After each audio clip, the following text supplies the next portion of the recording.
and went toward the place God had told him about. On the third day, Abraham raised his eyes and saw the place in the distance. Abraham said to his young men, "Stay here, as there are stars in the sky or grains of sand on the seashore. Your descendants will possess the cities of their enemies, and by your descendants all the nations of the earth will be blessed, because you have obeyed my orders." So Abraham returned to his young men. They got up and went together to Beersheba, and Abraham settled in Beersheba. Afterwards, Abraham was told, "Milcah too has borne children to your brother Nahor. Butz, his firstborn, Butz, his brother, Kemuel, the father of Aram, Kesed, Hazo, Pildash, Yidlaf, and Butael fathered Rebekah. These 8 Milcah bore to Nahor, Abraham's brother. His concubine, whose name was Reumah, bore children also: Tabach, Gaham, Tahash, and Ma'acha. K might be silent on that one. I'll have to see the Hebrew. That's the end of the chapter.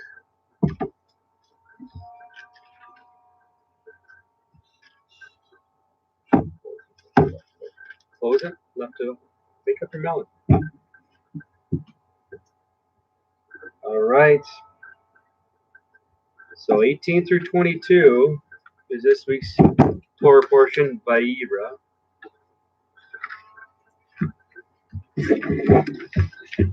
And one thing that I definitely picked up on was Abraham saying, "Surely you will pass over your servant."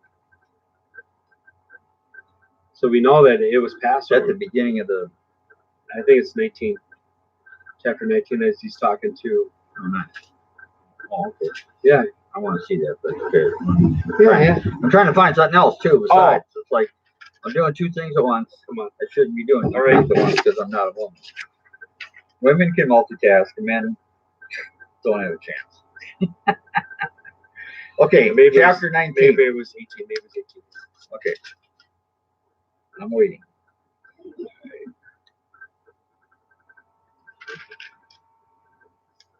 And that pastor certified. Is that in 19? 18:3. I thought he said Passover. You said. Well, yeah, exactly. If we had Bible Gateway, we could pull up all the English do not leave your translations. servant. Please allow the water to take into account. They said.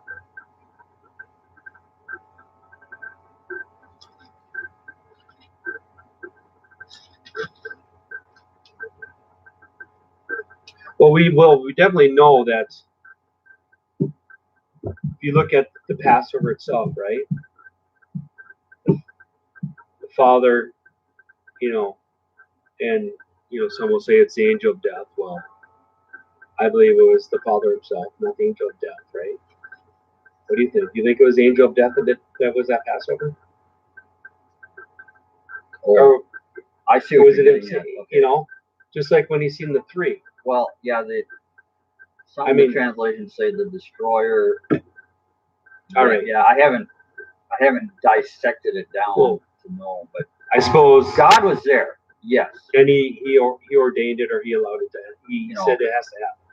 So, but you see the pattern of when Abraham's there, that the Father comes to him and he doesn't stop, and they weren't going to judge Abraham at his house.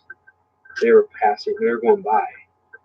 Right. That's a good point. Because Pesach doesn't just mean pass over. It's passed into. It's also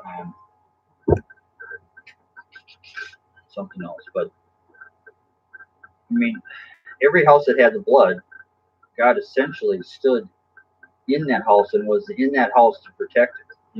And the houses that didn't have his protection, that's when the firstborn died. pass into, pass onto, pass Hmm. by, not Yeah. necessarily just pass over. So It's then, not that simple. so then that's why Abraham could say, "You are my shield," or we could Yeah. say that He's our shield. Again, in Hebrew, yes. What's it called? Again. Again. So that is the tie in there. That it's. I believe that this is. They would have known that this time of the year would have been a feast before it was written down and codified in the Torah for Moses. Yeah, And again, so for them, it would have been the 14th day of the 7th month because the calendar hadn't changed yet. Makes sense. I have read that before, and like I said, I've never gotten into it deeply. So for those that are watching it and you may not know or understand or believe that they knew what the feast and his appointed times his appointed times were before Moses came along. And as we were talking earlier, I believe, and I think Zephaniah also believes this, that Shem, who was over Jerusalem at the time, would have taught this to people that lived there or around the area. So Mount Moriah, and we'll get to this when Isaac gets taken to Mount Moriah, would have been the place that they would have met at, like a type of yeshiva or school. So, and that ties in also to what happens there later on, when the children of Israel do go into the land and set up the temple. But anyways, so you got any beginning thoughts of? Quick thing about Shem that we kind of jump ahead of a couple portions. Yeah. Rebecca, when she has the twins,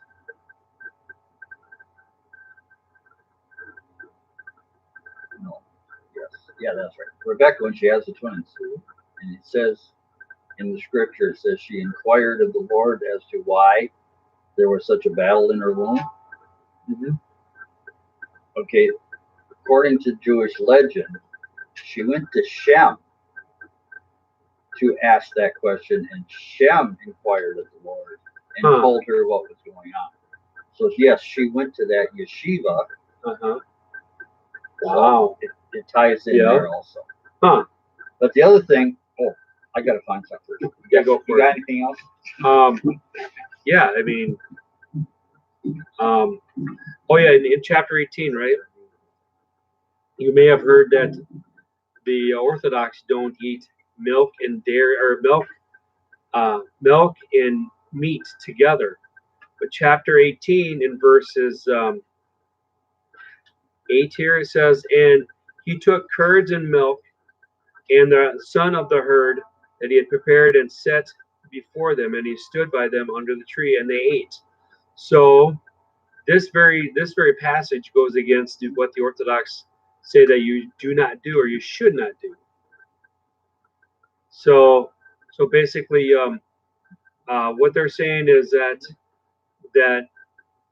you don't eat milk and meat together because it goes against the commandments of don't sacrifice a goat in the mother's milk. So when you basically their understanding, I think it's flawed, is that when you eat milk and cheese together, or milk and meat, or cheese and meat together, that you're basically breaking that commandment, or that commandment in Leviticus. But then Abraham had milk and cheese and meat with Yahweh or Yeshua pre-incarnate, and the two messengers or angels that were with him. So basically, that negates the whole idea that you don't eat meat and cheese together, especially in the Orthodox homes.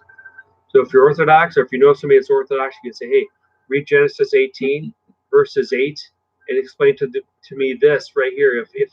If Abraham and Isaac and Jacob and everybody at that time knew everything beforehand, how come they were doing it?" But anyways, we're going to point out. Okay, if we go back to Genesis chapter 11, verse 7, we're speaking about the Tower of Babel. 11:7. Babel. Babel. Yep. Uh-huh. Ed and I came down to see the city and the tower the people were building. Ed and I said, look, the people are united. They all have a single language. And see what they are doing? Mm-hmm. At this rate, nothing they set out to accomplish will be impossible for them. Come, let us go down and confuse their language. Okay, now again, this week's portion, speaking of Sodom, got chapter 18, verse 21. I will go down to see whether they have done altogether according to the outcry. Okay, does God need to come down to see? Is heaven so far away he can't really tell what's going on in either case? Okay, let me explain it. Okay, yes, please explain. The outcry, let's go to God's going down to see has been interpreted to mean descending from the attribute of mercy to that of judgment. So that's how that's to be interpreted according to this. So he's very merciful, but at some point it's like, nope, time for judgment. So basically, this is how I see it. This is how I understand it and see it. That the Father has a, like kind of like me as being a father, right? I may know my child might be doing something, but I can't make a judgment call until I actually see him do that thing, or if she does that thing. Right. And then I could say, well, I knew you're doing this, but now I see it. Now I need to make a decision here, whether you're punished or give you a warning or whatever, right?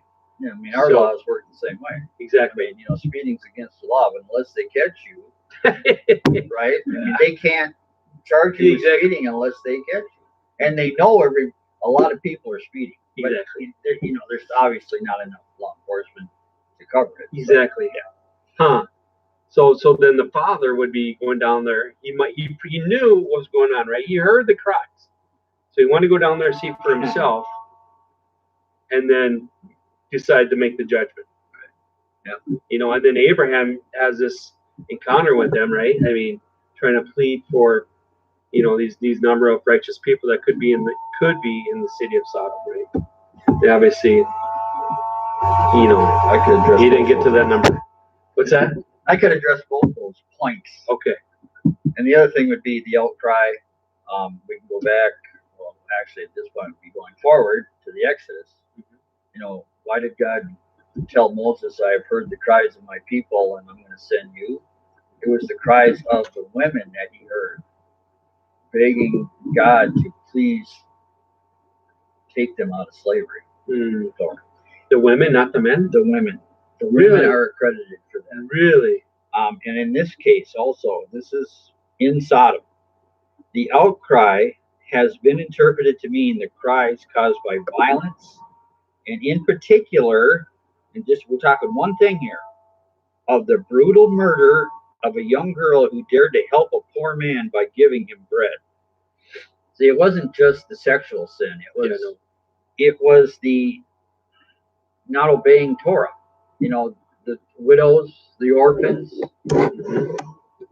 So a poor man by not giving him bread. According to the Midrash, it was this girl's cry that broke through to heaven and moved God to investigate the matter personally.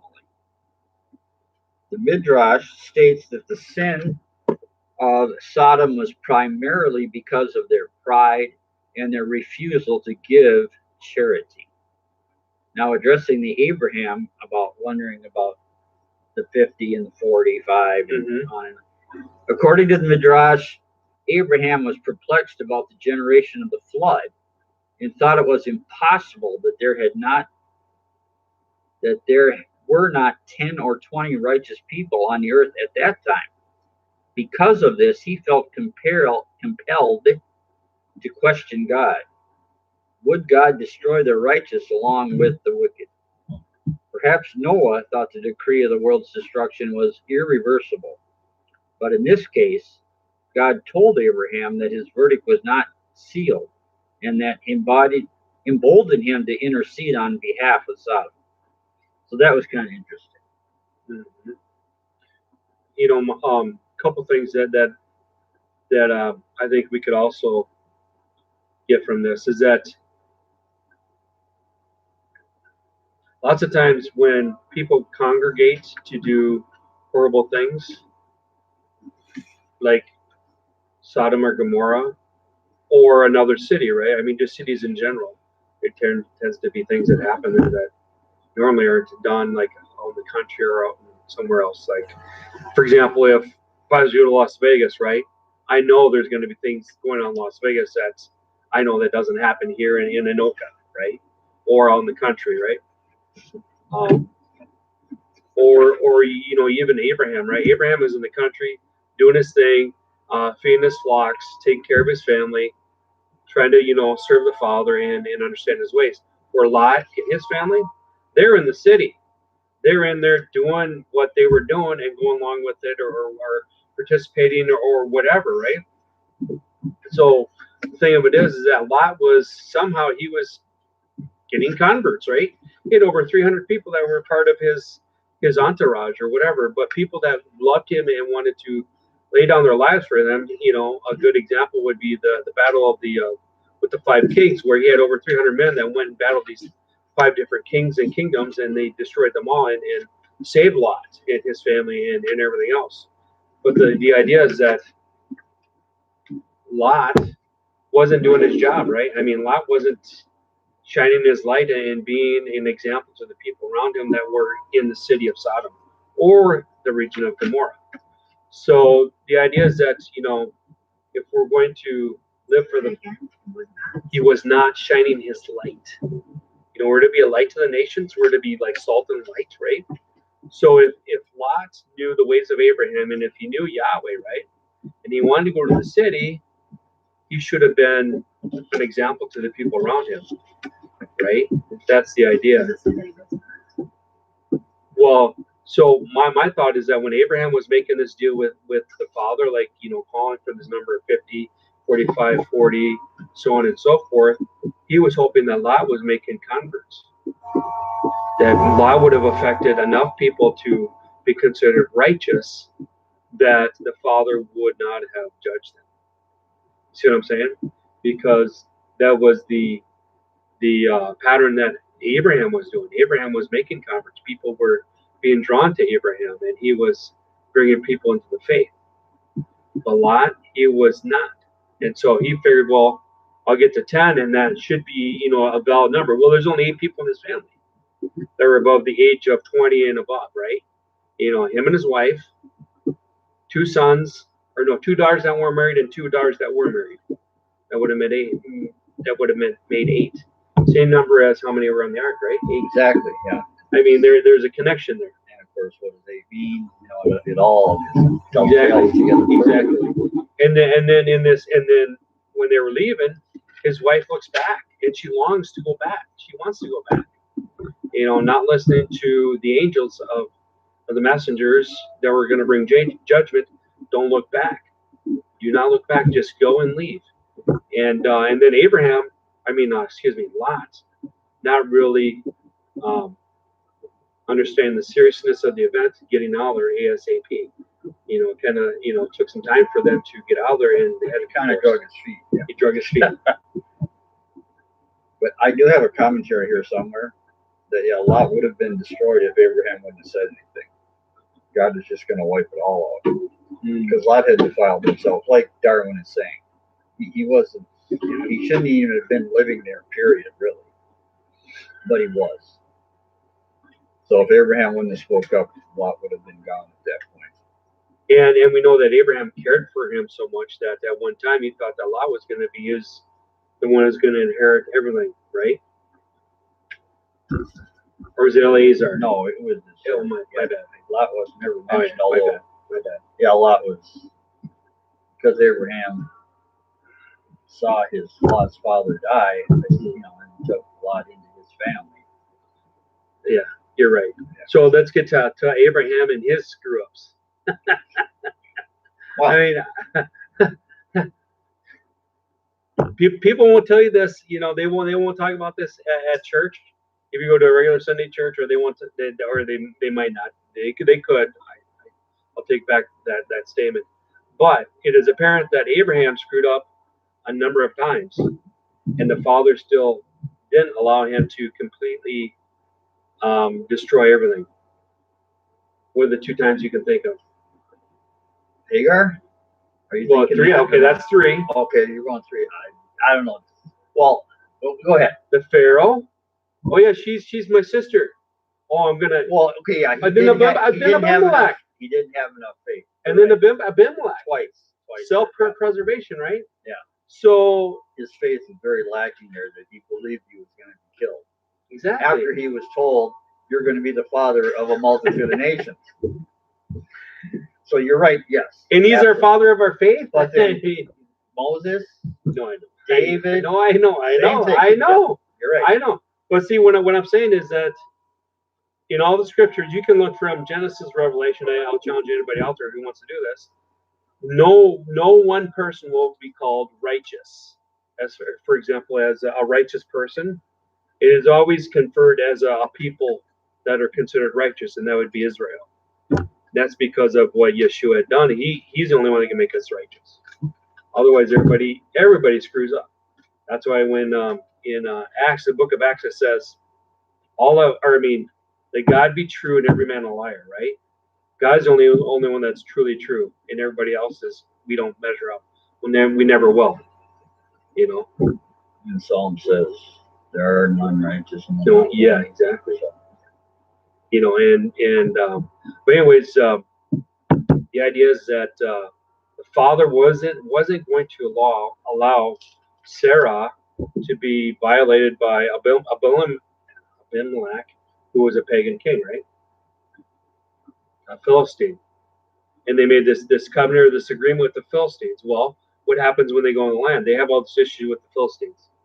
So the idea is that they didn't forget about this whole contract that they had with Abraham, but yet they were mad at the same time that they're coming in and finally taking the land and essentially going to kick them out of the land.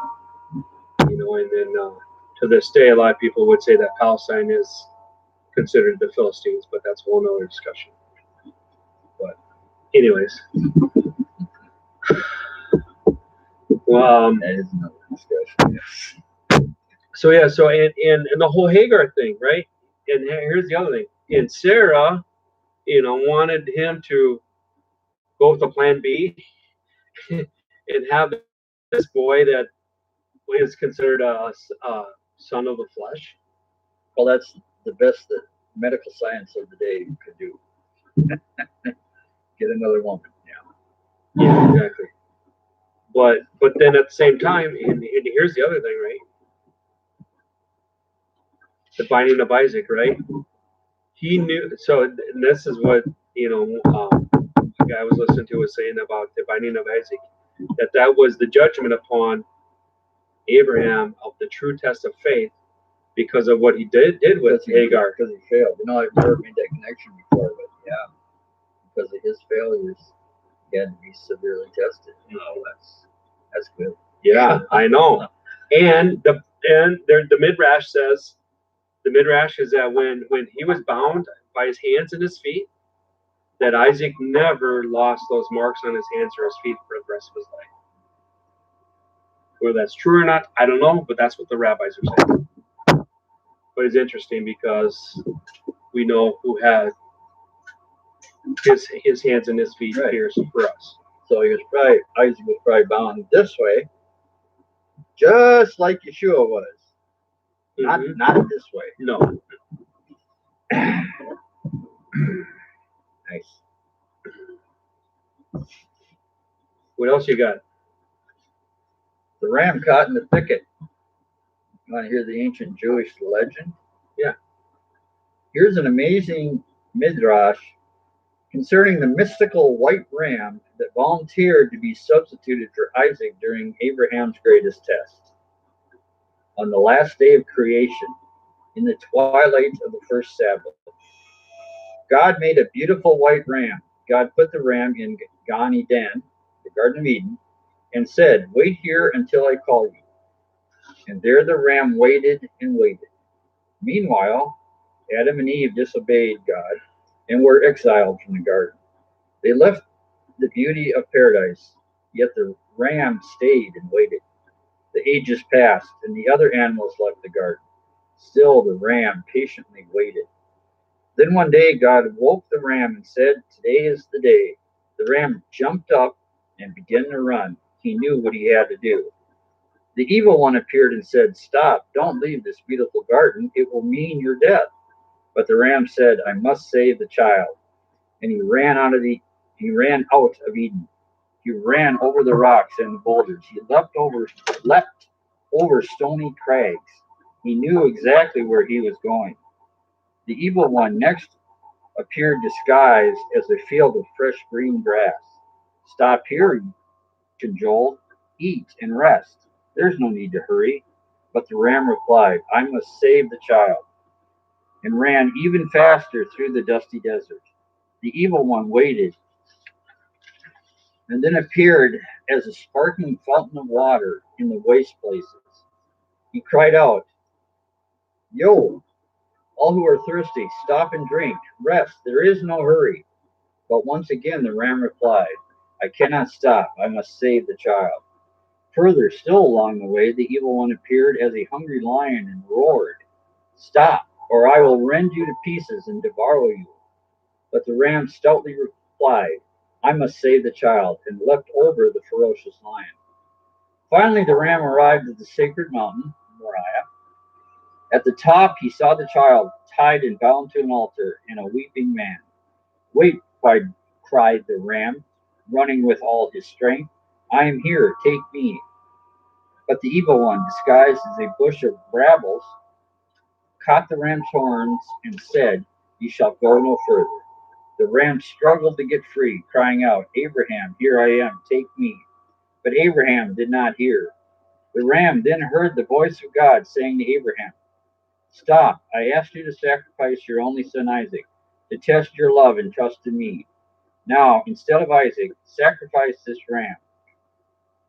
I made him in the twilight of the last day of creation, for this very moment, to take Isaac's place on the altar." Abraham then saw the ram and untied his son. After he freed the ram from the thicket of brambles, the ram bounded upon the altar. "Abraham," said the ram, "when you blow through one of my horns, God will hear the sound and remember Isaac and me, the white ram that took his place. And he will forgive the sins of Isaac and the sins of his children and his children's children, and so on, always until the end of time." Then the ram lay down on the altar, and his soul flew away into God's hands. And from the ram's ashes, the mortar of the altar of the temple was said to be made. From his bones, the foundations of Jerusalem were laid. From his bowels, the strings of David's harp. And from his hide, the prophet Elijah made a cloak. And from his two horns were made two shofars. One was blown, and Moses received the 10 Commandments, and the other will call the children of Israel home. And now, when we hear the sound of the shofar, we remember the sacrifice of the white ram for Isaac and for his children.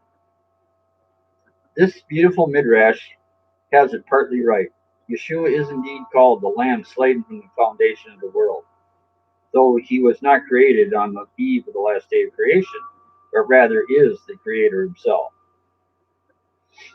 I haven't read through the rest of it. I want to be careful that I don't get into theology that I don't believe in. So, but that's just one of those ancient Jewish legends. Mm-hmm. Again, story, the non-biblical account of what, yeah, and adding to it of what went there on Abraham.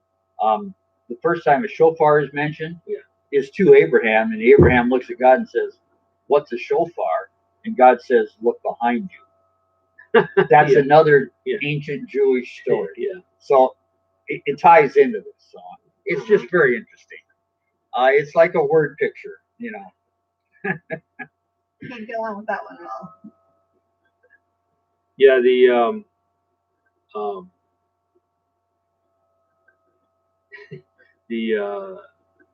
how do you want to put it?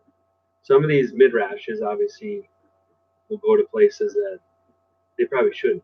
Right. I mean, they exaggerate things. Yeah. You know, they make stories like this but they're making a point. Yeah. You know. Well, I mean, when the ram says, "I have to save the child," well, Yeshua is saying, "I have to save the world." I mean, it just ties right in together. The thing of it is that that everything that leads up to the point of the binding of Isaac, or even Abraham being called to do this, is so profound and so unexplainable that, in my mind, I think the whoever decides to do these midrashes to take it another step further, they're basically not helping, obviously, but that, in my mind, is like, why do you need to do that? Because it's hard enough for our finite minds to wrap our brain around what is happening right here in these passages, right? It is so profound and so magnificent that you just need to read it and reread it, and you can glean from that hours and hours of information. That's what I think. I don't think you need the extra. Yeah. Every story really is the same story, just told over and over exactly. and over and over. And God is saying, "Do you get it yet?" Yeah. Well, and then that's the other thing, right? If he's the same yesterday, today, and forever, right? And he is the spoken word and the living word, then there's no way we could ever expound or totally understand everything, from Genesis to Revelation, just in the books we have, let alone the Enoch or Jasher or whatever that is out there. There would be a reason why we would need to study under Yeshua for 1,000 years, just to get a deeper picture of what is really going on and everything else that goes along with that. For example, right, the burnt offering that Abraham makes, Isaac is to be a burnt offering, right? It's on the Temple Mount, and they believe it's on Mount Moriah. It would have been, right now it's the Dome of the Rock, right? It's that spot right there that they believe that Isaac would have been bound and would have been. And then that also would have been, I believe, either the Holy of Holies or either the altar that would have been set up for the temple. I'm not sure. It's one of those two. But regardless, the thing of it is that everything in Abraham's life, and then Isaac's and Jacob's, all comes back to the land that the Father told Abraham, look, as far as you can see in front of you and to your left and to your right, I will give you all this land, right? It's a big area, right? That it all comes back down to that one spot that Hasatan, or the enemy of the Almighty, wants to stop us getting back to. But then when Abraham does this burnt offering, they all knew what a burnt offering was, and it wasn't written down, right? So the idea is that they understood what these offerings and these sacrifices meant before the temple or before the tabernacle. So the idea, and this is a whole Melchizedek priesthood that was already started, that they would have understood, and they wouldn't have necessarily thought it was weird, or they wouldn't have thought it was like not ordained by the Father, right? They would have understood it was ordained by the Father, because it all started out of the garden, as we believe that Adam would have been a priest of the order of Melchizedek, and then he would have passed that knowledge on down the line. So the idea is that, and I believe this personally, that it was never the Father's intention to set up the priesthood the way it came about in Leviticus and there in Exodus. But because of the sin of the golden calf, the Father had to change his plan. Not that he was surprised by it, but the boundaries of Israel changed after the sin of the golden calf. The what? The boundaries of Israel. Oh, yeah. They did not take as much land from Abraham because of the sin of the golden calf. Exactly. Yep. Exactly. So everything changed because of that. The idea is that, and then the 40 years of wandering and all this other stuff. But the idea is that all these things were given to Abraham, and he was to teach this to his children and his children's children, and the Father knew he was going to do that to a certain extent. But then at the same time, he knew that They would come back to Egypt, right? Hagar being a picture of Egypt. They'd be coming back to the servant of Egypt that Abraham had Ishmael with. They'd be coming back to this land, and that they were going to be brought out, and then everything else would proceed from there and how it happens. But the idea is that Abraham, Isaac, and Jacob, and everybody that lived at that time knew what was expected of them.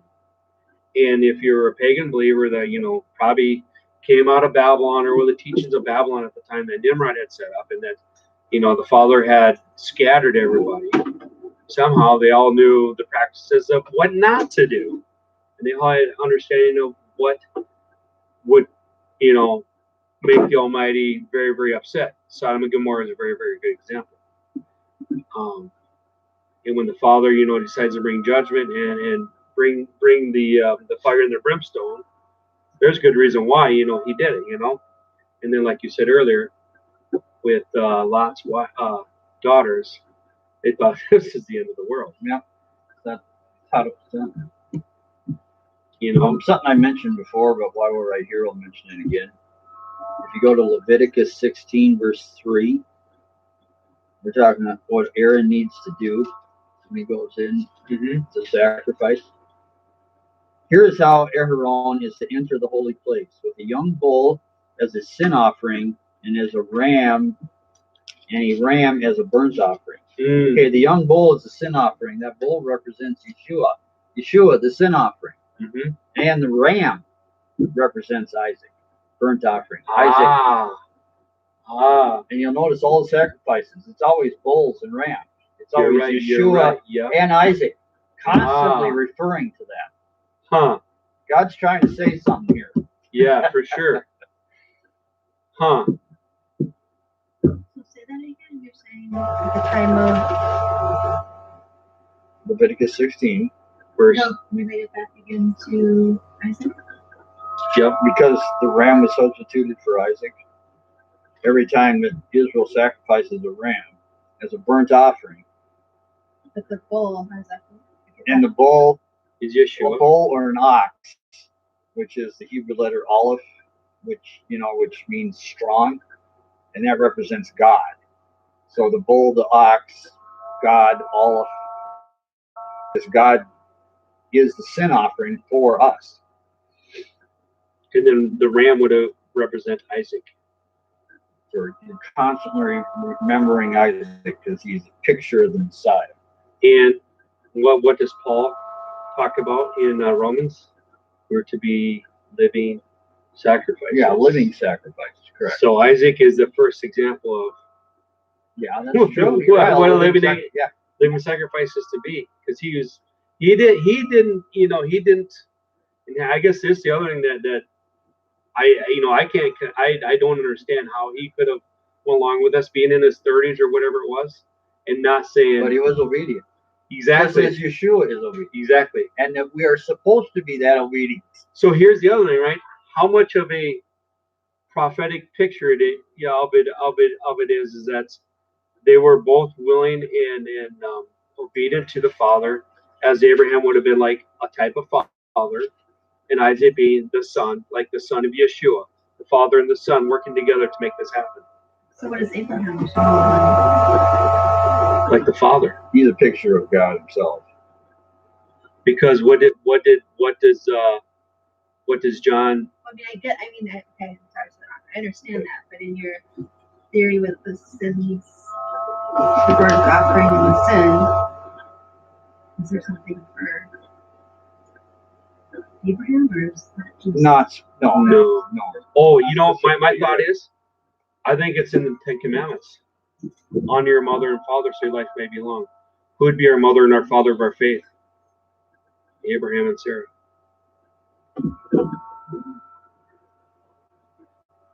So I mean, if Abraham and Sarah knew what was expected of them as living for the Father, then we need to be obedient and follow their example.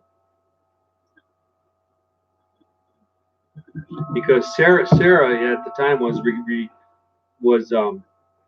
as far as I understand, was like her and her sister were like royalty. They were like They weren't like, a plain Jane that it would have been like a prearranged meeting or marriage, like kind of like what happens now, because Abraham knew he could only go to the certain place to find a wife. Just like he told Isaac, only the certain place, and then Jacob, right? So the idea is that the other idea would be the seed that would eventually be Yeshua would run through this line, this lineage that would have been set apart from everybody else. So then Sarah, being a picture of the bride, or the bride of the Messiah, like us, that are married to Yeshua, our groom, right? Yeah, that's another picture there, that Sarah and Abraham were like the perfect couple, for example, for us. So when I just thought about this the other day, when you read in the Ten Commandments, honor your mother and father so your life may be long and prosperous. Well, then we'd be showing honor to what Abraham and Sarah would have passed on to their children. As a reflection. Yes, exactly. As a reflection, as an example, how it would tie back to him. And then, like I said, everything that they would have known at the time that most people don't think that they knew, because there would have been an understanding of all these things that were happening. And the other thing is that here's the other thing that probably they would have understood too, right? Abraham, seeing where Isaac was going to go, when it says in the scripture that he's seen, the understanding, I think Jasher talks about this. He also seen the crucifixion of Yeshua going to the execution stake. So it wasn't only Isaac he was seeing, but he was seeing Yeshua in the future. It says he looked, saw it far off. Well, that means essentially he looked through time itself and saw the crucifixion and understood it completely. Because God gave him the eyes to do it. Mm-hmm. And I'm guessing that Isaac knew also too that this was a picture of the Messiah that was going to come. And Isaac spent time at Shem's yeshiva. Yep. And was taught. Exactly. Yep. And the word Sarah, S-A-R, that's Hebrew for prince. Now Sarah is princess, but it's just carried over. Even Jacob's name was changed to Israel. Well, it kind of has Sar in it. So again, prince is just repeated over. And just like when the Father told Moses, "You shall be a kingdom of priests." You shall be a nation of kings and priests, right? So he was telling them, "You're set apart for a specific purpose that is going to be honored, amongst the rest of the world, And that was the whole idea of Israel back then, was they were going to be these. Yeah, both of you were gone last week. Uh-huh. But Genesis 12, when God says to Abraham, the whole world will be blessed through you, didn't say all the Hebrews or all of Israel. It says the whole world. So the Gentiles were always included in these promises. Yeah. Exactly. Well, and it has to be that way for anything to work. Right? Yeah. Yeah. There's no hope for everyone. Exactly. Yeah, exactly. Yep, exactly. And then that's the whole idea that Yeshua would say, the scripture says he came to save the whole world, right? But he also came for the lost sheep of Israel, right? So it's like a twofold understanding, right? Mm-hmm. If you're going to be part of the kingdom, you're going to know the Torah and you're going to walk it out. But at the same time, he came for the lost sheep of Israel, so those that have lost their identity, like us. But then at the same time, if you're in, if you know your Bible and you read the scriptures, you would also like understand that there's a deeper meaning to your walk with Yeshua, and not just on the surface level of going to church on Sunday and yada yada yada. Because there's obviously you got to go back to Genesis and the first 5 books of the scriptures to understand everything else that comes after.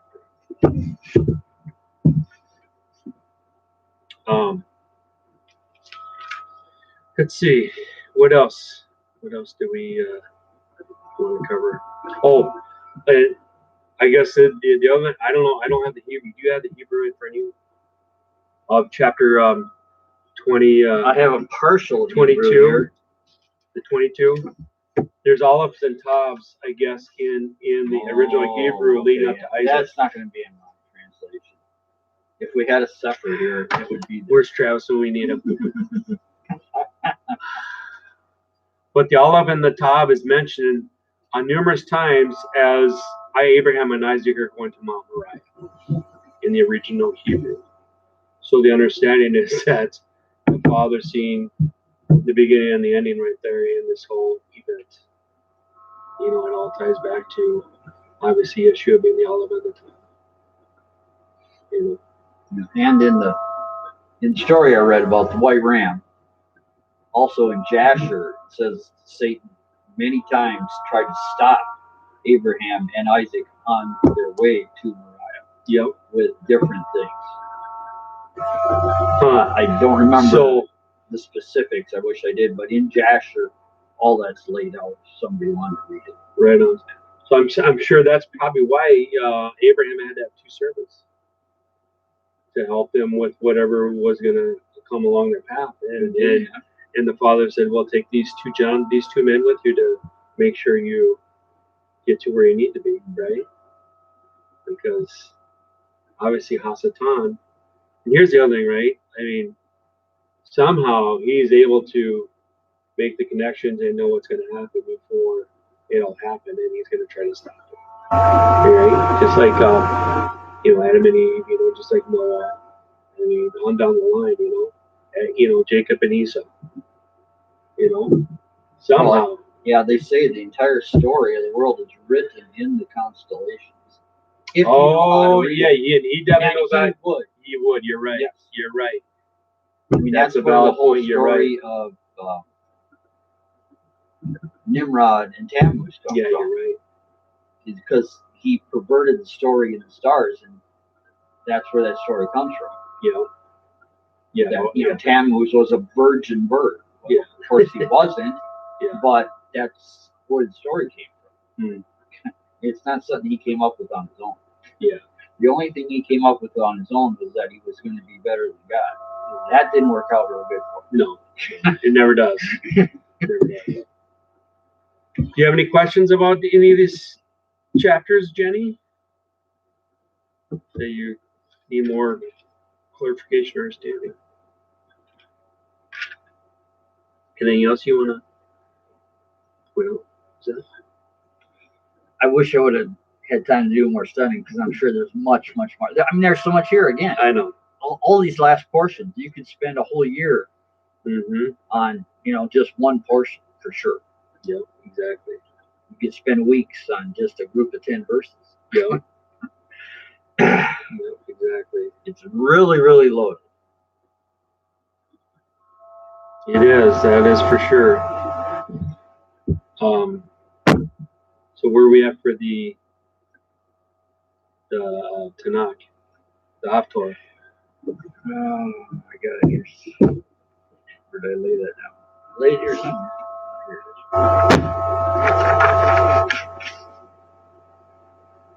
I got 2 Kings 4, verses 1 through 37. 2 Kings 4? Yeah. 1 through 7? 1 through 37. Oh, 1 through 37. Holy moly. 2 Kings chapter 4, 1 through verse 37.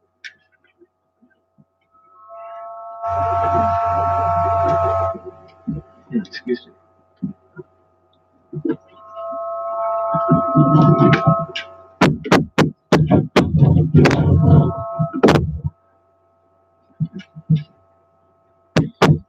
Again, of course, the Haftorah is a in the Tanakh, and they would have read the Haftorah when they did not have the Torah. So the understanding is that the prophets and the writings would help them understand each week of what the Torah portion was about. Because apparently in some communities in some parts of the world, when the Jews or those that are part of Israel were scattered, they didn't have the first 5 books of the Torah, but they had access to the other books. And I'm not sure how accurate that is, but that's what they tell us. But one thing's for sure, it definitely helps us understand probably, more about the Father giving us the same example or same story over and over again in the lives of other people that are removed from the original event. And Second Kings 4 definitely would have been one of these times where they were far removed from the event of Abraham and Isaac.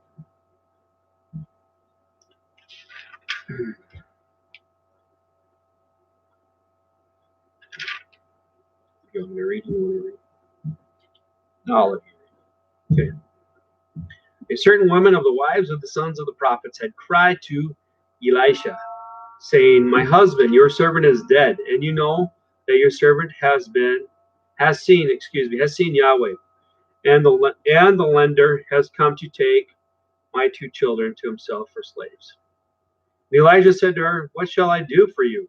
Tell me, what do you have in the house?" And she said, "Your handmaid has nothing in the house except a pot of oil."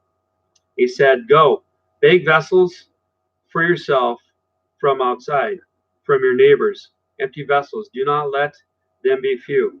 They shall go in and shut the door on you and on your sons, and you shall pour out into all these vessels. You shall set aside their full ones."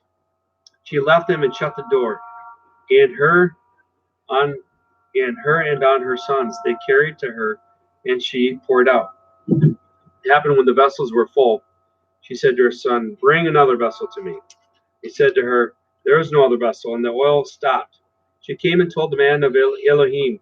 He said, "Go sell the oil and repay your loan, and you and your sons shall live from the rest."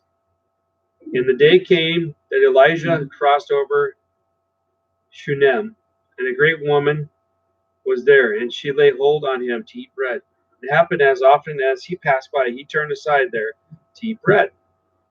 And she said to her husband, "Behold now, I know that he is a kadosh man of Elohim who passes by us continually. Now let us make a little walled roof. Let us set a bed for him there, and a table and a chair, and a lampstand. And it shall be, when he comes to us, he shall turn in there." The day came when he came in there and turned into the rough room, and lay there. He said to his young man Gehazi, "Call the Shumanite." And he called her, and she stood before him. He said to him, "Now say to her, behold, you have trembled with all this care for us. What shall I do for you? Shall I speak to the king for you, or shall the army, or to the army commander?" She said, "I live among my people." And he said, "What then shall I do for her?" And Gehazi said, "Truly, there is no son to her, and her husband is old." And he said, "Call for her." And he called for her. And she stood at the door. And he said, "At this season, according to the time of your life, you shall embrace a son."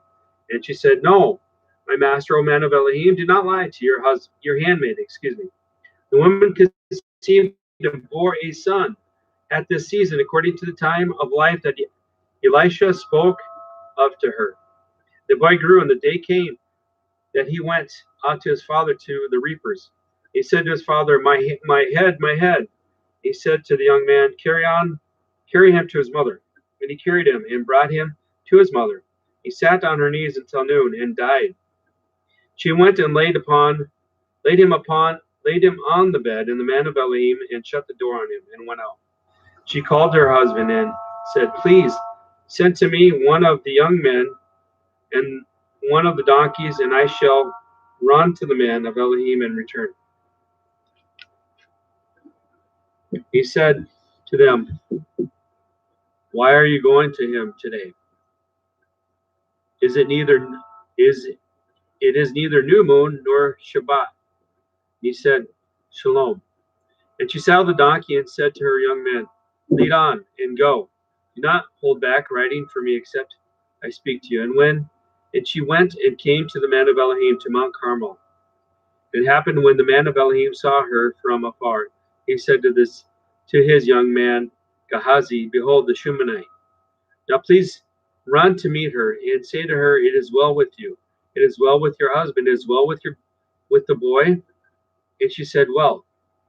And she came to the mountain to the man of Elohim and laid hold on his feet. And Gehazi came near to thrust her away. But the man of Elohim said, let her alone, for her nephesh is bitter in her, and Yahweh has hidden it from me, and has not told me. She said, Did I ask a son for my master? Did I not say, do not deceive me? He said, Gehazi, gird up your loins, and take my staff in your hand and go. When you meet a man, you shall not greet him, and when a man shall greet you, you shall not answer him, and you shall lay my staff on the face of the boy. The mother of the boy said, as Yahweh lives and your soul lives, I will not leave you. And he rose up and went afar, and Gehazi passed on before them and laid the staff on the face of the boy. But there was no voice, there was no hearing. And he turned back to meet him and told him, saying, the boy has not awakened. And Elijah came into the house, and behold, the boy was dead, laid out on his bed, and went in and shut the door in both of them and prayed to Yahweh. He went up and lay down on the boy and put his mouth on his mouth, and his eyes on his eyes, and his hands on his hands, and stretched himself on him, and the flesh of the boy became warm. And he returned and walked in the house, once here and once there. And he went up and stretched himself on him, and the boy sneezed 7 times. And the boy opened his eyes, and he called Gehazi and said, call the Shumanite. And he called her, and she came into him, and he said, take up your son. And she went in and fell at his feet, and bowed to the earth, and took up her son and went out.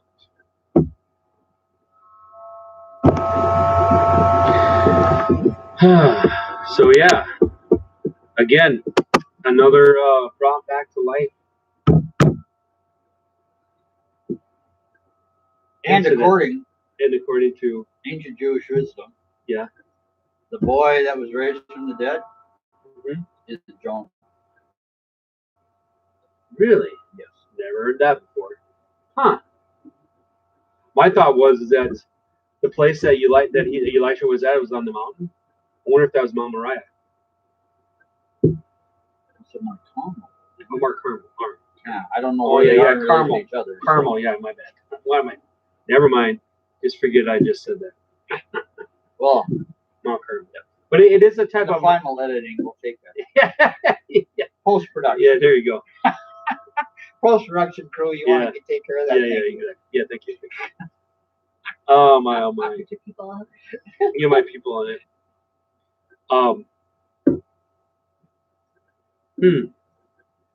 I mean, I guess that could have been Jonah, huh? Yeah, was he Shumanite? That's Jewish tradition. I wonder if he was a Shumanite. I mean, it mentions his father. You know, when you read the story, and of course, you know, they check back through all the genealogy. Yeah. I mean, they're all over in here, but you got to study really hard and write things down and try to figure out where connect all the these dots. lines go. Yeah. But the interesting part of the story is that Shem was still around. the interesting part of the story is that you know, again, you see another example of somebody being brought back to life before Yeshua ever died and was brought back to life in the resurrection, right? And then I got a kick out of that. He sneezed 7 times, and he walked here and he walked there, and he's like, you know, just doing his thing, you know, and like seems kind of minute, but if you were that mother and that father, you would be probably ecstatic, you know, like Yeah, sure. very, very, very happy that your son came back from the dead, you know. I mean, and it was a miracle birth anyway, so yeah, all the more so. Well, and then she had been barren prior. And what was Isaac, right? Well, yeah, exactly. I mean, Isaac was born from a woman that was way too old to have any children. She wasn't a virgin, but she was beyond the time of having children. Yeah. whereas Miriam was a virgin, but very, very similar. And then, of course, you have Elisheva, who had Yochanan. She also was beyond childbearing, but there you go. So, and here's something to think about. Apparently, if you look in, in the records of people having children and people that have a hard time having children, seems like those that were of the nations or children a lot easier than the wheat. The idea is that wheat is hard to grow and to bring up and to make sure it's a mature crop, but the tares is a lot easier.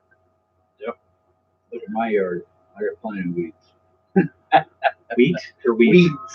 Weeds, which are tares. You know. Have you ever grown wheat? I have not grown it. Neither have I. And there is a difference between the two. And you gotta look close, but the tares look like on the ends they look like they don't look like grains are coming up, but it looks like there's nothing there. There's no seed. It's just a stem. But then if you look at the weeds will be covered by a head, and you can take the head and go like this and take it out. Like kind of like what was it Yeshua? No, David. Was it David that got the wheat from the wheat field, or was it Yeshua and he got called out by the Pharisees? Yeshua and the disciples. Yeah, Yeshua. So, but anyways, one fall, one of my neighbors put out corn to feed squirrels. What do squirrels do with corn? They bury it. Yeah, I know. The next spring, all over the neighborhood, there's corn stalks. That was really cool. Well, it's funny you bring that up because there's a squirrel in our yard that would climb up the side of our house and take out, because my wife had these corn stalks she put on the lights outside the garage. And so this squirrel, I watched him one day. He did it for like 15, 20 minutes. We'd call up there, get some corn and go over by the tree and bury it. So there's corn buried in the ground. So who knows? This next year we might have some corn stalks. Yeah. But it's interesting. So, question: what does it mean in verse 18 when the son says, "My head, my head"? Well, that's what killed him. They're referencing. I mean, something went wrong. I don't know if he had an aneurysm or something like that. Perhaps. They're just referencing what happened, that he died. That was the beginning of it. There, he was in pain, type of thing. So. Who knows? Maybe he hit his head. Yeah, anything like that. But yeah, it manifested itself in the head. Mm-hmm. It was so severe that the father said, "Take him to his mother." Mm-hmm. Very interesting behavior. The woman? Yeah. She asked her everything's okay. Yep, it's fine. And then she's running up. Your son died, but I'm not going to tell you right now. Yeah, exactly. Yeah. And yeah. People do all kinds of stuff in situations like that. You don't want to break the news, I guess, if you have some hope or some faith that. Right. She was on a mission to get to Elisha. Yeah. And believe that he could remedy his situation. Yeah. So Elisha was a picture of Messiah there. Yeah. Exactly. Yep. For sure. Yeah, yeah.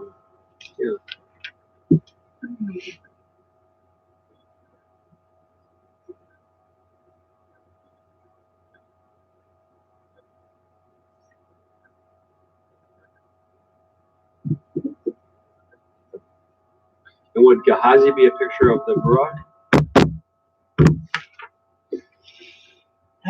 Types and shadows. Well, yeah, I guess it's possible. No, we grouped together. Was it 70 prophets or something? I can't remember all of that. Again, I spend so much time in Torah that my prophet knowledge is lacking. Yeah, yeah. But they had the school of the prophets. I know that. So. And I wonder if that would be ran school by Shem. I mean, yeah, the thing of it is that today you go to certain congregations and they'll have a school of prophets. Well, that's true. Yeah. But my question is, It's not the same. is it a school for real prophets, or is it a school for prophets so they could profit? Check the spelling on the door. That's what Exactly. you're saying. Okay. Exactly. Yeah. Because obviously we knew that Elisha and all the prophets, they weren't out making money. They weren't out, they weren't out to go town to town and spread the message and have a big revival meeting and throw up any end type of meeting, right? They weren't doing that at all. They weren't. And even Yeshua wasn't, right? They were there to minister to the people and to show them the way that the Father wanted his people to live, right? Yep. Especially if the people, didn't have any type of regular connection to Jerusalem or the temple, right? They'd be in the countryside doing their work, right? It'd be like kind of like when Yeshua was here, he was out wandering around Jerusalem in the countryside. He wasn't in town, and he didn't have a synagogue. He didn't have a school set up. He'd set up shop on a mountain. He's like, everybody come and hear Yeshua, and he's gonna feed you because he cares about you, right? He doesn't expect anything from you. He doesn't want you to, give him money or whatever. He just wants to tell you the truth, and then this is why he's here, right? Same with the prophets. They weren't out for a profit. But yet today, you turn on TVN or, God TV or whatever, and they're going to be telling you whatever to tickle yours to get whatever from you that they can. And it's sad. I mean, it's sad that they just don't share the truth with people and just, hey, if you can give something, otherwise don't worry about it. Just know who the Father is and how much he cares about you and loves you, and she was there to minister to you. We just want to be a conduit, so to speak, if we need to be. Yeah. But we're not to be prophets for profit. That's for sure. And neither was Abraham, right? He was already being blessed by the Father. He didn't really need to worry about anything else, but the Father still took care of it. This past week we had Give to the Max Day. I got a text from a church that wanted money. Make an offering today. Huh. By text. Yeah, on text on my phone. Wow. They're pulling an offering by texting. Is that where you're? Is that Eagle Brook? Well, maybe it was. Yeah, let's not talk about who it is. Maybe off air. Yeah, off air. Can we edit that out? Post production, you want to have? Yeah. Where are we at in the Brit? Well, you know how that's all over the place. Well, just what he has. Now this one here, Luke 1, 26 through 38. It actually has 3 readings. That's the first one. What's the other 2? Luke 24, 36 through 53. And 2 Peter 2, 4 through 11. You want to we'll look at them and then we'll pick one? That's the care of Gabriel. That's the Luke 1. What's Luke 20? Luke 24, 36.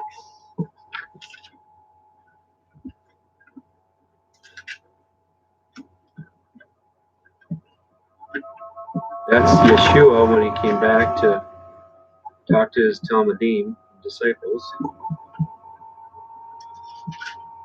came back. And it showed him their body, his body. Resurrection. Okay, Yeah. That's what I was getting. Post resurrection. And then Peter's what? 2 Peter 2. For God did not spare the angels who sinned. Well, that sounds interesting. Let's go to 2 Peter then. Okay, 2 Peter chapter 2, verses 4 through 11. For God did not spare the angels who sinned. On the contrary, he put them in gloomy dungeons lower than Sheol to be held for judgment. And he did not spare the ancient world. On the contrary, he preserved Noah, a herald of righteousness, with 7 others, and brought the flood upon the world of the ungodly people. And he condemned the cities of Sodom and Gomorrah, reducing them to ashes and ruin, as a warning to those in the future who would live ungodly lives. But he rescued Lot, a righteous man who was distressed by the debauchery of those unprincipled people. For the wicked deeds which the righteous man saw and heard as he lived among them tormented his righteous heart day after day, so that the Lord knows how to rescue the godly from trials and how to hold the wicked until the day of judgment, while continuing to punish them, especially those who follow their old natures in lust for filth and who despise authority. Presumptuousness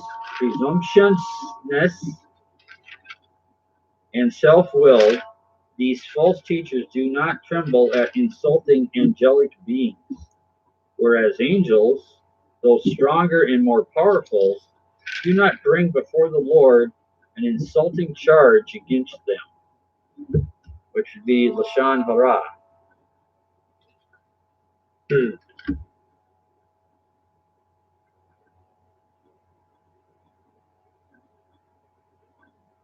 Tartarus, having been kept to judgment. So, Yeah, that's the Greek version of hell, right? yeah, the Greek mythology version, but and of course, much of Greek mythology is real. So, otherwise known as the pit. Is that what Revelation says? That the dragon's going to come out of the pit? Is yeah, it yeah. Apollyon comes out of the pit? Because I seen a live stream last night because of the flat. There's a flat Earth conference going on this weekend, and one of these guys that's a friend of mine. I haven't seen him in a while, but he has some really different beliefs when it comes to flat Earth, and when it comes To put it mildly, evidently. well, so his idea is that there's nothing really. So when the scripture of Enoch and then this chapter and then also Revelation talks about they're in the pit and they're going to be released out of the pit, he thinks they're up above and they're going to, and that somehow that the scripture says being released from the pit also means being released from up top. And I don't see how you can make that connection, because that's two different train of thought and two different, and that would make sense that we'd have these passages in Enoch, in 2 Peter, and in Revelation, and in other parts of the scripture about And it seems coming out. specifically that it's part of the earth. Exactly. Because that would be extra dimensional. What he's thinking, which is possible, but that's not what it says. Well, the other caveat of his theory is that SpaceX has this rocket called the Dragon, and as SpaceX goes to quote unquote ISS in the up there in what we call space, but we know it's not there. I mean, in the basement. Yeah, exactly. Space in the basement. Yeah, okay, exactly. anyway. Yeah. So he's going to the dragon who sits on the throne on ISS. Oh, yeah. And his idea is that so it's metaphorical. Yeah. Ah. But he thinks it's literal. that Elon Musk and the dragon is actually. Well, if it is extra dimensional and they're traveling to another dimension, I mean, see, but yeah, you're really, yeah, you thought my white ram was on Yeah, I know. This guy's train of thought is way out there, because like you said, yeah, that's way out there. yeah, way out there. So, but anyways, we know that's the angels or the messengers that fell at Mount Hermon, right? With their pack or whatever, were locked in the pit. Right, that's what it says. They'll be released at that time. At one time, yeah, which is about now according to the timing, but you know, we're not very sure about the exact day of the calendar. Exactly. We just don't know. And you know, CERN, you know, I think is the one that is the main one that they're trying to figure out what key is it going to open that door. You know, because obviously, you know,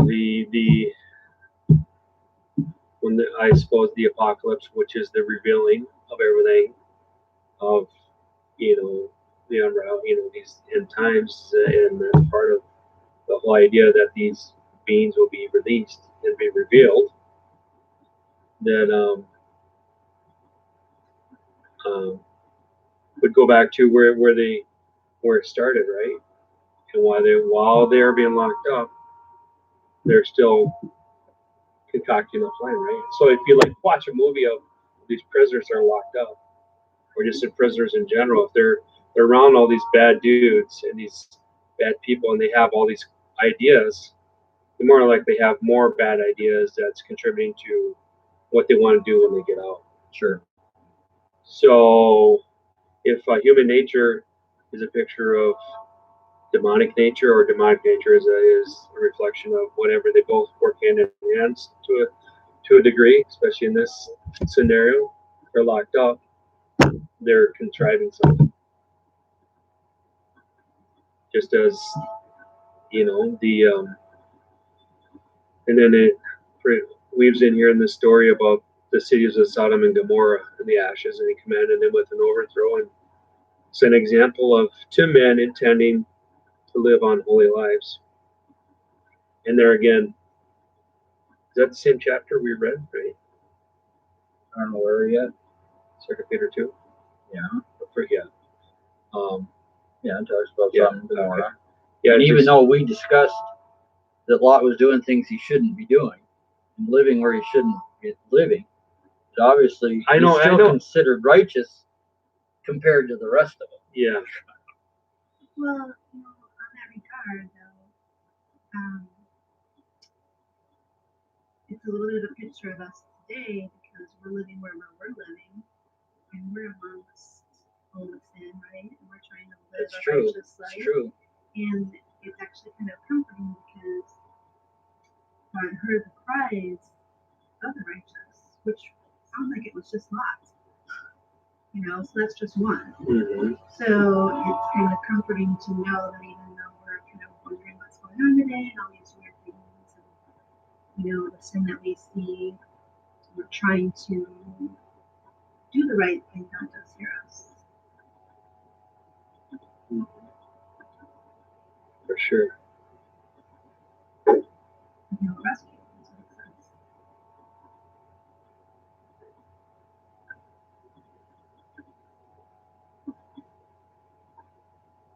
Yep, he rescues the righteous out of temptation, and to keep the unjust to be punished at the judgment day. So there's a dividing of the wheat and the tares right there. What else He says, then the Lord knows how to rescue godly men from trials. So even though we think we're going through something, in this world you shall have trials and tribulations. So it's good to remember that He hears us. Yeah, exactly. Or we don't see a result that we want. Yeah. You know, as quickly as we want. Well, and then if you bring that back to Abraham and Sarah, right? It was 75 he was when the promise was given. It wasn't until 24, 25 years later it came to the fulfillment. Right. And along the line, it was the covenant that he cut with with Yeshua, with the animals, that happened later in life. It didn't happen right away, and then everything else that built up to when. Being that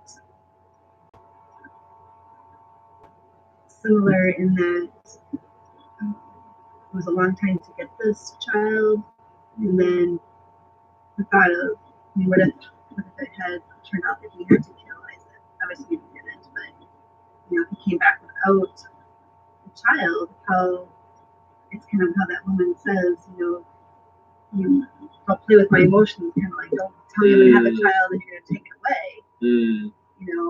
That would be horrendous. Like to wait all this time and then to get a child and then to turn around and take it from me, and that's not the way. God's got better plans than that. And you'll see by what Abraham said to the two servants that he left with the donkey, boy and I will go and worship, and then we will come back. Yeah. Abraham believed even after he killed Isaac, Isaac would be resurrected. That's kind of that woman too. She kind of believed it too. Yep, She's like, everything's okay. Yep, it ties in. But it's not this time. I know, I'll be right back. And she brings him back there with, she doesn't, he's offered, well, just take, you can go do it. She's like, no, we need to come. Exactly. Yeah.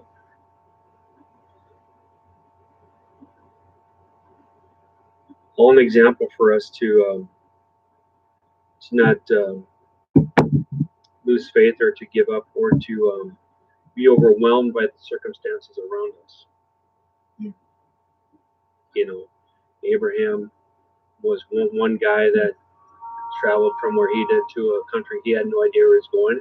He just knew he had to go, right? He didn't know how he was going to get there or what was going to happen. He just knew that where he was at, he wasn't supposed to be. And that he had to go somewhere else. And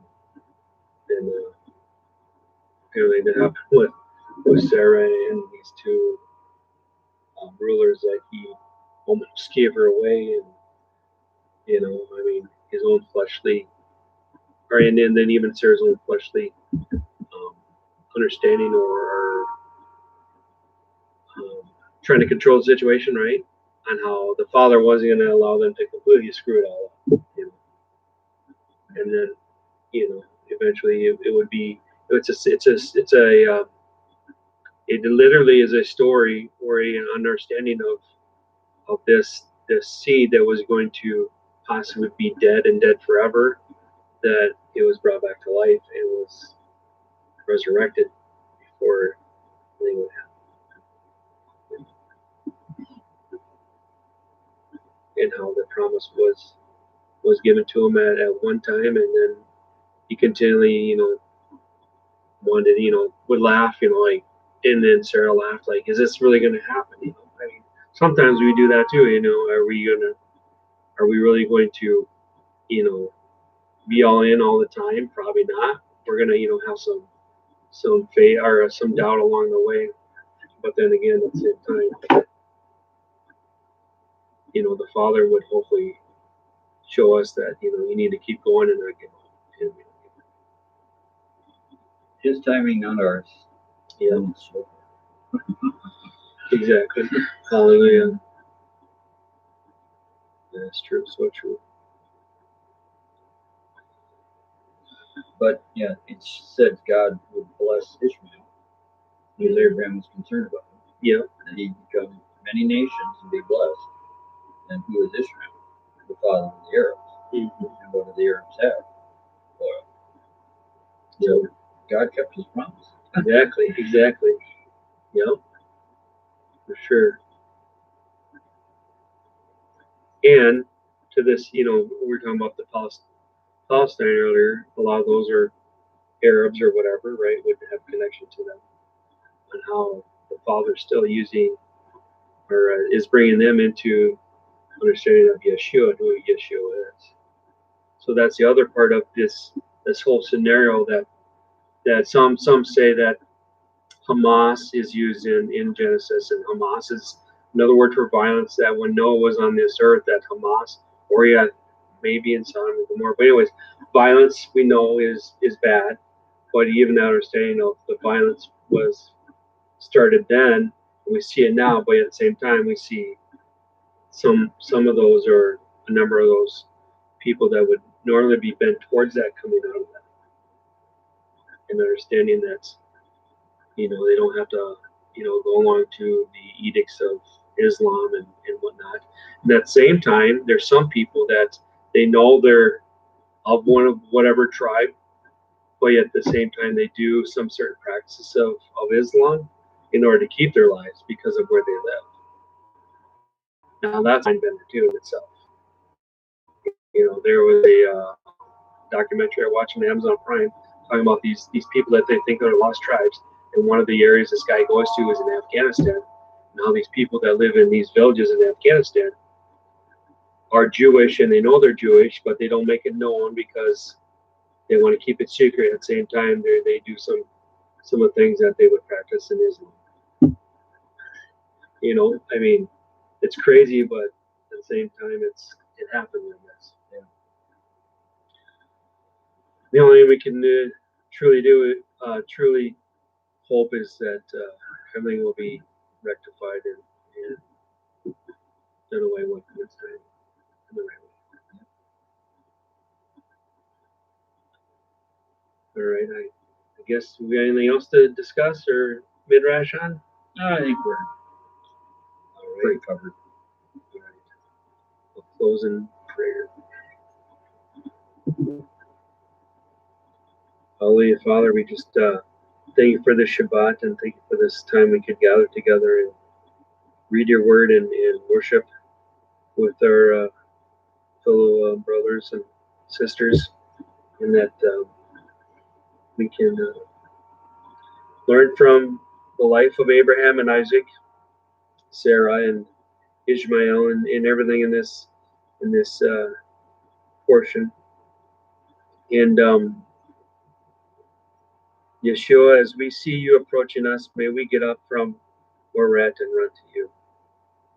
Be ready to have a meal with you and to fellowship with you and to be intimate with you as Abraham was with you when we appeared to him. And may we always want to be intercessors and go-betweens between those around us and you, and try to plead for the lives of those that don't know the complete truth, but that have an understanding, but that they would continually be worked on upon your rod to bring them out of Egypt and Babylon, or even Sodom and Gomorrah, to fully know the truth of you and who you are and what you are and what you have for them and for us. And we just thank you for this day, and give us another great week in you, and come back next Shabbat to continue with the next portion. And thank you all always for we have given us as we go into this season of Thanksgiving, to always be grateful for everything we do have. Every good gift comes from up above, from the Father of lights. We thank you for that. In your Son's name I pray. Amen. Amen.